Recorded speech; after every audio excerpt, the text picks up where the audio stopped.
filmando, vai pro YouTube. E ele tá fazendo direitinho o trabalho. Ô, Ismael. É dever. Teve aumento de salário. Não fala isso não, porque o cobrador vem na porta da rádio. Tá vendo? O cobrador vem na porta da rádio. Ô Maurício, mas é um prazer receber no Estúdio Onda Independente, atendendo o nosso convite. A gente sempre encontra, Remir, nunca é por acaso. É sempre por uma boa causa. E encontramos ontem, vamos lá falar de seleção brasileira. Hoje o Brasil joga. Hoje o Brasil atropela a Alemanha. Nada existe por acaso. A derrota do Brasil 7-1 também não foi por acaso. Que eu tava arrumando isso aí, por que não foi por acaso? Lógico que não. Tudo tem a sua razão de ser? Claro que não foi por acaso. Hoje em dia óbvio tem que ser assim. É muito difícil acontecer Aí isso. Se você o Brasil vai jogar ver 100 vezes YouTube, agora com a vai ver Alemanha, nunca mais do mesmo acontece. jeito que o Brasil jogou em Alemanha, o Brasil jamais vai tomar de 7 de novo. É claro. Entendeu? Mas agora vai jogar trancadinho, tudo trancado no meio de campo, a zaga. Perder, vai perder difícil. E como é que tá a vida? Pelo menos espero que isso aconteça. 9 horas e 18 minutos. Maurício Beiraba, prazer em receber no Estúdio 1 mais uma vez aqui, porta aberta sempre. Mais uma vez, obrigado, doutor Zé Maria, bom dia Remiro, bom dia Ismael, bom dia a todos. Prazer é enorme, alegria grande estar presente aqui. Então tá bom. Fala pra nós, assim, como é que você, que beleza. como um dos 200 milhões de brasileiros, digeriu esse 7-1? É uma grande verdade. Zé Maria, eu para ser sincero, você para ser estava sincero, aí honesto, eu não digeri até agora. Não? Não, eu... Tá engasgado aí? Tá engasgado, entre aspas, também, assim, e Nossa, conformado. É mais do que uma Porque obrigação. a gente tem que admitir, Isso tá no o brasileiro, principalmente o técnico da nossa seleção, ele não admite nossa inferioridade, pelo menos no momento nós somos e fomos. Ele não admite que ele errou nesse Ele caso. não admite que ele errou, falta humildade, e nós fomos e somos e estamos mais inferiores no momento. A Alemanha, pelas reportagens que a gente assiste, principalmente na televisão, ela vem se preparando já faz anos para atingir esse patamar que ela se encontra. O europeu é mais inteligente, é mais programado, é mais preparado. Mas não é só por isso que vem se preparando há 6 anos não, viu, Beirapa? Na minha opinião. É porque o nível técnico dos jogadores alemães é muito melhor, né? Tem outra qualidade em relação aos jogadores brasileiros. Eles estão alguns degraus acima da gente, inclusive até acima da Argentina também, está alguns degraus acima da Argentina. Então, assim, se procuraram quem que era o melhor técnico no momento, Pepe Guardiola, foram lá buscar o Guardiola está lá na Alemanha. O futebol campeão mundial é do Bar, é alemão. Você falou Pep Guardiola, só muito cortando o seu raciocínio, mas estão falando em trazer o Pep Guardiola para a seleção brasileira. Seria maravilhoso. Eles não admitem, nós temos os melhores técnicos, nós não temos técnico brasileiro atuando lá na Europa, em grandes clubes do mundo, não temos. Os nossos técnicos são ultrapassados, não estão com a atualização adequada que deveria ter. Se tivesse, o Luxemburgo, quando foi para o Real Madrid, patinou no espanhol, que é uma língua parecida com a nossa. A preparação dele era zero. Foi motivo de chacota na Espanha na época. Gerou dificuldade no primeiro momento de adaptação com a língua, aí acabou. Aí a experiência dele para transmitir. Não tem preparação, eles não se preparam antes, não fazem um investimento em línguas, essas coisas. E também na própria tática do futebol. Então, nos nossos técnicos, na minha opinião, você ouve entrevistas dos nossos técnicos, eu diria uma exceção aí, puxando um pouquinho para o lado do Tite, que eu acho um pouco mais culto, mais inteligente. A maioria não me agrada. A maioria dos técnicos do Brasil não me agrada. Ô Remiro, se for o Pep Guardiola, maravilhoso, enriqueceria, seria muito rico, desculpa, Remiro, enriqueceria os conhecimentos dos nossos jogadores. É um técnico de altíssimo nível. Pode dar certo, mas eu sempre digo e vou repetir aqui. O técnico bom mesmo é aquele que tem um elenco bom nas mãos. Se ele não tiver um bom elenco nas mãos, não adianta ele ser bom técnico. Porque ele depende muito dos seus jogadores dentro de campo. Sim, mas um técnico... Porque não adianta. Ele tem a tática, mas ele não tem a técnica. O técnico de clube segue essa linha sua de raciocínio, concordo plenamente. O técnico de seleção, ele tem a possibilidade, o leque dele é mais amplo, ele tem a possibilidade de convocar ou de contratar, entre aspas, o jogador que ele quiser. Então, fica mais fácil, a gente fala do Pep Guardiola, para a seleção brasileira, ele convoca, o leque dele é muito grande, de clube é mais restrito aquele plantel. Mas pode dar certo, ele pode chegar aqui e não dá certo também, né? Vejo como... Pode acontecer isso também. Se isso eventualmente acontecer, se vierem chamar um Guardiola da vida, eu vejo com otimismo. Eu acho que a chance da errada é pequena. Você falou até do Mourinho também. Outro técnico de alto nível, outro técnico de altíssimo nível. Mas eu acho que o Tite não deve nada para eles, não. Na minha opinião. Eu gosto muito do Tite. É um técnico muito inteligente, Sim. conhece tática, sabe? Porque o Filipão, eu não vou dizer para você aqui, Vera, que o Filipão não entende nada de tática. Eu não vou me atrever a dizer uma besteira dessa. Claro. Mas só que ele é limitado demais. Ele é muito limitado. Ele entendeu? está ultrapassado. Ele já no Palmeiras ele não fez um bom trabalho. Exatamente. Acidentalmente ele ganhou a Copa do Brasil. O Palmeiras caiu por grande influência, principalmente da parte dele. Ele foi convidado por um grau de amizade para a CBF. Esse é Ismael Santos, E técnico apunhalando o mando pelas costas, né? Um absurdo. Rádio Independente, Eu acho que a AM pessoa 1010. cresce, a pessoa aprende quando admite um erro. Ela mostra uma dose de humildade. Ele não admite que ele errou, ele não admite que ele escalou mal, ele não admite que ele treinou mal, ele não admite nada. Ou seja, se ele fez tudo certo, e eles acham que perdeu para eles mesmos, eles falam que teve 6 minutos de apagão e não admite as falhas que existiram, não só naquele jogo, na preparação toda. O Brasil não fez uma boa Copa. Não, claro que não. Ganhou da Croácia com aquele pênalti que o Nishimura arrumou. Ele fala de boca cheia que o pênalti realmente houve. Então foi verdadeiro aquele pênalti, aquele juiz não apitou mais na Copa. A própria FIFA não convidou aquele jeito para apitar mais não o jogo. De tão verdadeiro que foi aquele pênalti.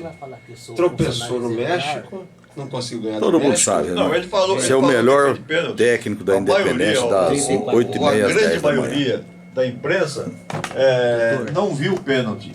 E ele viu. Não viu porque não existiu. Não, pois é, exatamente. Mas ele falou, mas ele disse que viu. Eu queria saber se aquele pênalti fosse contra o Brasil, né? Se ele diria a mesma coisa. Se a imprensa toda que ele estava dizendo que não viu o pênalti, se ele, como técnico do Brasil, iria dizer que viu o pênalti contra o Brasil.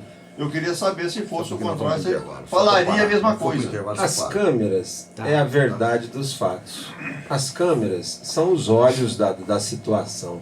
As câmeras não mostraram que o pênalti existiu. Então você não discute com imagem. Com imagem não discute. E ele fala de onde ele estava, ele viu. Quer dizer, ele não admite. Então o Brasil teve aquele pênalti, que se não fosse aquele pênalti, muito provavelmente o terceiro gol não sairia. Não, jamais. Ficaria ele num empate com a Croácia, outro empate com o México. Ganhou dos Camarões, que é uma seleção mais fraca, tudo bem. Então, o Chile, se aquela bola na trave nos últimos segundos entra, o Brasil não tinha nem chego à semifinal, sabe? Veio batendo na trave. Veio batendo, capengando aos trancos e barrancos. E ele não admite que a seleção não fez uma boa Copa. Então, uma boa Copa. A dose de humildade é zero. Isso cria uma certa antipatia com as pessoas.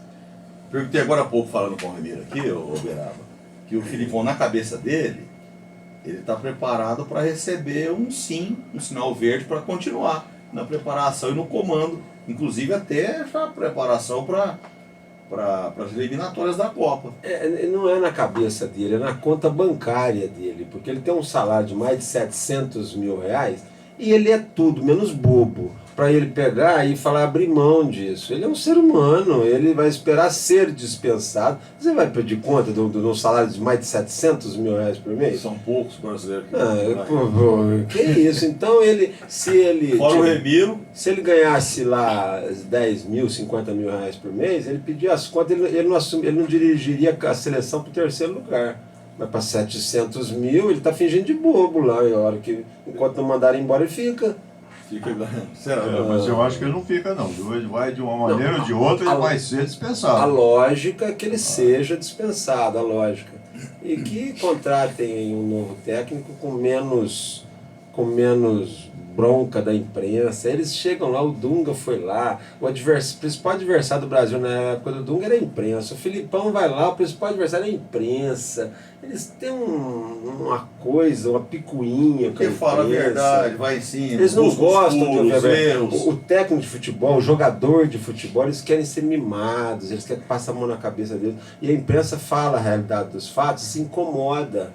Eles vivem numa bolha, que o Filipão falou assim, é porque eu recebi mensagem, recebi elogio, não sei, é só das pessoas próximas dele. A pessoa próxima dele não fala as verdades que tem que ser falado, porque senão ele afasta. Não, ele fala que recebeu elogios e as críticas. Ele não fala. Ele tem que sair para as ruas para ele fala das ver a críticas, verdade só dos fala fatos. do elogio, pô. Eles vivem numa bolha, o jogador de futebol, o contato dele é o empresário, a família e aqueles amigos, aqueles parasitas que só ficam sugando. Esse pessoal critica? Esse pessoal aponta os erros? Então, eles acham que está tudo bem. O Fred deve achar que ele está fazendo uma Copa do Mundo maravilhosa, porque o empresário dele elogia, a família elogia, os amigos. Então, eles não ouvem a realidade dos fatos. É porque o mundo que eles vivem é uma bolha fechada. Vera, você falou do Fred, e você sabe que a FIFA ela tem ali a quilometragem que cada jogador percorre durante o jogo ali dentro de campo. Você sabe que o goleiro da Alemanha, ele percorreu uma quilometragem maior do que o do Fred? Você sabia disso? Não, eu não sabia, mas eu até acredito porque ele deu vários combates, ele atuou como líbero em várias situações. Um jogo ele foi dar um carrinho lá na lateral direita, o outro ele saiu com a cabeça fora da área. O goleiro, Remiro? O goleiro. Porque o Fred ele jogou Manuel parado. Neuer. Jogou parado. Entendeu? Agora tem outra coisa, falando do 7-1 ainda, Beraba, não sei se você concorda comigo.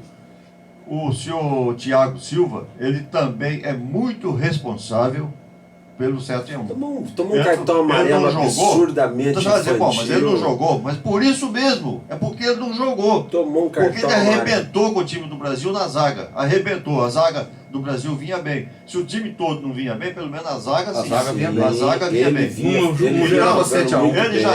Ele tinha um cartão amarelo. E ele sabia que com mais um cartão ele ficaria fora do próximo jogo, que era contra a Alemanha. Então o que ele fez? E ele está cansado de saber que aquela jogada que ele fez ali... Antijogo. Antijogo. De atrapalhar. 3 metros, né, Beraba? Regulamento não, uma distância suficiente para repor a bola em jogo. De atrapalhar a reposição de bola. Ele queria retardar, fazer um antijogo. No meu entendimento, um jogador de seleção brasileira, que é dado ele a tarja de capitão, ele tem que ter um grau de maturidade, sabe, acima dos outros companheiros. E mesmo que ele não fosse o capitão, um jogador da seleção, já com um cartão amarelo, ele tinha que tomar muitos cuidados. Os cuidados deles tinham que ser redobrados, porque ele não poderia tomar o cartão amarelo. Deu um mau exemplo. Então ele foi muito infantil. Então ele me deu a entender, a mim particularmente, entendeu? Na minha opinião, que ele amarelou. Ele fez aquilo porque ele sabia... Não, para não jogar contra a Alemanha. Eu já estou lendo o seu pensamento. É exatamente isso. Que é isso, exatamente isso. Eu vejo porque a maneira como ele tomou o cartão amarelo é só isso, meu amigo. Eu não quero jogar contra a Alemanha, eu quero sair fora do jogo. Não, eu me recuso a acreditar nisso. Não, tudo bem. Sua opinião tem a minha. Eu estou dando a minha opinião. Eu não estou dizendo que aconteceu isso. Eu estou dizendo que a minha opinião... Ele me deu o direito... Ele queria tomar o cartão para ficar fora do próximo jogo? Não, ele me deu o direito de eu pensar assim. Eu posso estar pensando errado, mas ele me deu esse direito. Ele me deu esse direito. Eu respeito muito a sua opinião, embora não concorde. Mas acho que não, Remiro. Eu respeito muito, mas não concordo. Eu vejo... Até porque ele chorou demais no jogo anterior nos pênaltis cobrados. Quer dizer, um jogador chorão. Jogador chorão. Sem preparação psicológica, então ele não estava preparado para enfrentar a Alemanha. Isso eu concordo. Tem uma certa lógica, mas eu respeito, mas eu não acredito que tenha sido essa a verdadeira situação. Eu acho que o que houve foi um despreparo, houve uma displicência, faltou concentração. Sem querer desviar o foco, uma vez eu estava jogando na Várzea, acho que na DPM, se não me falha a memória, e um jogador tinha levado um cartão amarelo do time adversário no primeiro tempo. E no segundo tempo, aquele mesmo jogador cometeu uma falta, eu fui no juiz e lembrei a ele que era o segundo, ele foi expulso.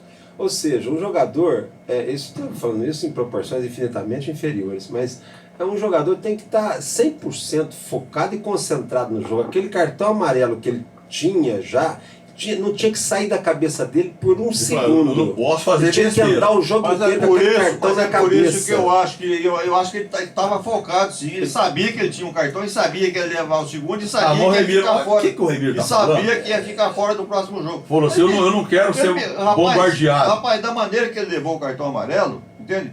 Foi displicente, infantil. Ele me dá esse direito de eu pensar assim. Eu posso estar pensando errado. Tem nexo. Eu não estou afirmando que acontece, que foi isso. Ele não assumiu, mas eu tenho o direito de pensar da maneira que ele tomou o cartão amarelo.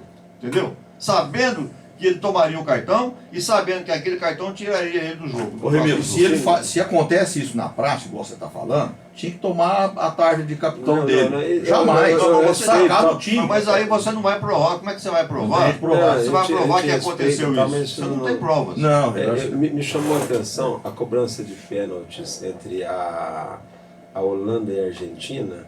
Eu fiquei observando, eu não vi um jogador chorando. Não vi um jogador se descabelando, desesperado. O jogador de uma seleção, ele tem que estar preparado psicologicamente. É um momento de tensão, de muita adrenalina. E você tem que estar ali super focado e com raiva da situação. Não é desabar em pranto. Acho que não combina. Não é o momento. Depois, uma explosão de alegria, o emocional, cada um tem o seu emocional, há de se respeitar.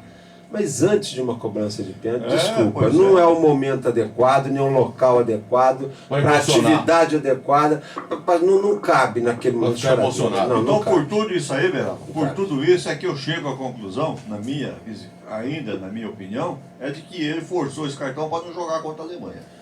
Talvez o emocional dele tenha falado mais alto. Tem nexo, eu respeito, porém não acredito. Tem nexo, às vezes o emocional dele falou mais alto, uma situação muito forte para ele enfrentar.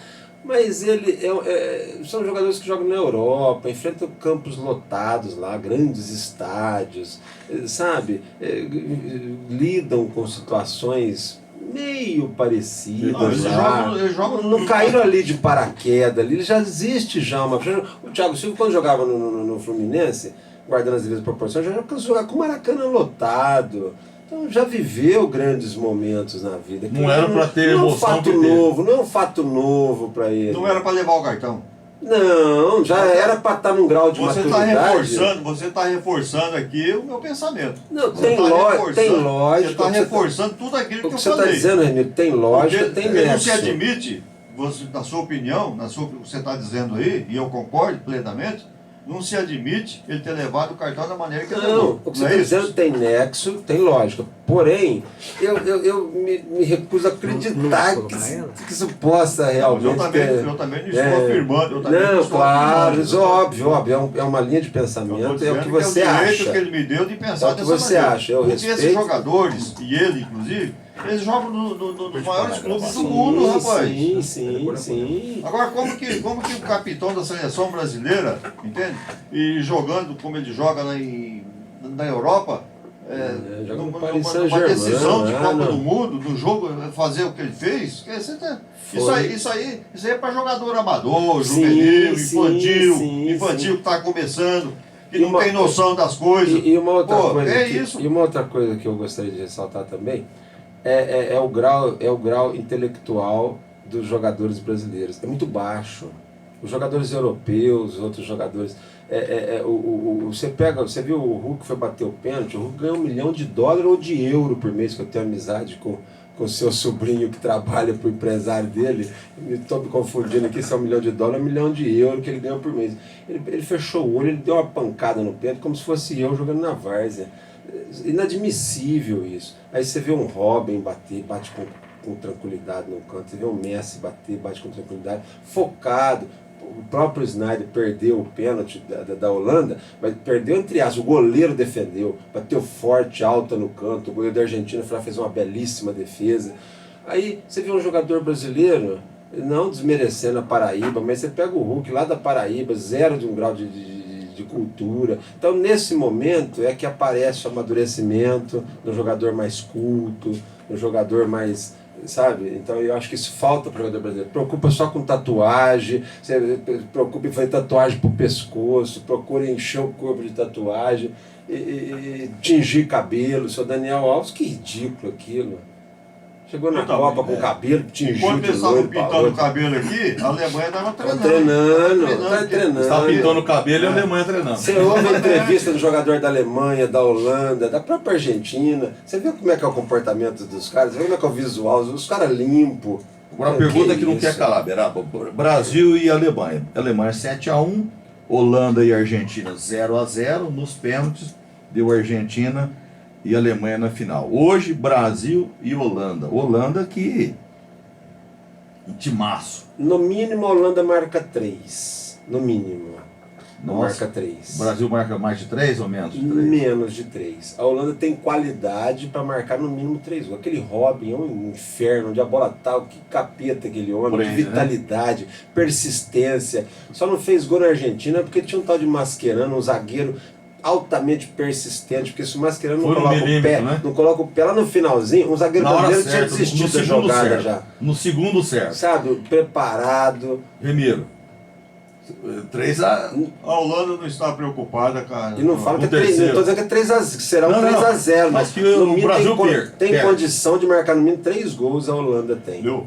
A Holanda não está preocupada nem um pouquinho. Aliás, até segundo eles, lá, o técnico e tal, a comissão técnica da Holanda, a FIFA deveria acabar com esse negócio aí de terceiro colocado. Van Gaal disse.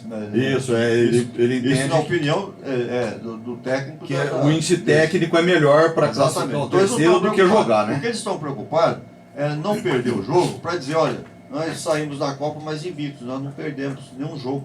Se empatar para ele tá bom. Isso é uma grande motivação para eles. Exatamente, mas é. E o Brasil, e nunca foi tão importante um terceiro lugar como é agora. Não porque o terceiro lugar é importante, presta bem atenção, mas para apagar um pouquinho aquele vexame, né, do 7-1. Para diminuir a humilhação. Para diminuir aquela humilhação, porque a humilhação foi geral, né? Quer dizer, você vê o mundo inteiro, acabou os jornais humilhando, em cima de uma humilhação, humilhando mais ainda o Brasil, tá certo? Então, meu amigo, é importante o jogo. Agora, eu acho que o Brasil hoje vai jogar diferente, porque o Filipão parece que já falou que vai fechar o meio de campo, ele vai fazer o que ele deveria ter feito desde do começo da Copa do Mundo, porque você falar agora depois que a onça está morta é fácil, você chegar aqui e arrasar com tudo, que foi convocação foi mal feita, escalação e tal, é fácil fazer isso, é fácil, mas eu depois do jogo dos Camarões, eu disse nesse mesmo microfone aqui, Zé, você se lembra disso? Ele tem que mudar o time, mudar o jeito do time jogar. Ele tem que fechar o meio de campo, ele tem que jogar com 3 volantes, um marcando, aliás, os 3 marcando, mas 2 saindo para o jogo, se transformando em meias, quando o Brasil tem a posse de bola.